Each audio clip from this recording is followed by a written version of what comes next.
সমাজের নানা ক্ষেত্রে অবদান রাখায় ১৬ ব্যক্তিকে দেয়া হলো মাদার তেরেসা স্মৃতি ফাউন্ডেশন অ্যাওয়ার্ড।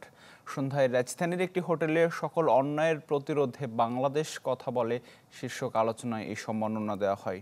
সমাজ গঠনে মাদার তেরেসার দিক নির্দেশনা মেনে কাজ করার আহ্বান জানান আমন্ত্রিত অতিথিরা।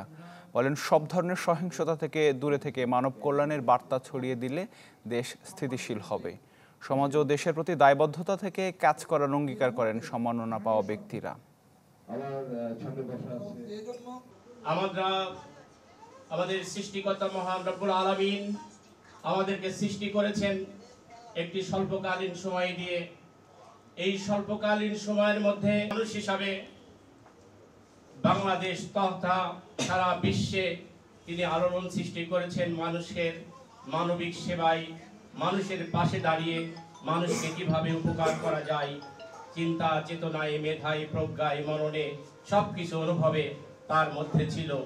সেই রকম একটি মানসিকতা নিয়ে তিনি কাজ করেছেন।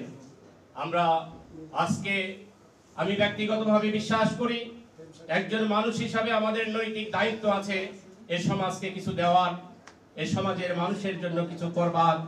সেই অনুভূতি থেকে আমি দেওয়া হলো, এতে আমরা অনুপ্রাণিত হলাম, উৎসাহিত হলাম।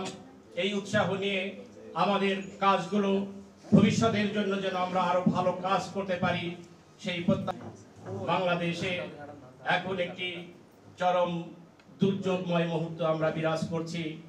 আমরা ইতিমধ্যেই আলোচনায় এসেছে ৫ই আগস্ট ছাত্র জনতার বিপ্লবের মাধ্যমে নতুন বাংলাদেশ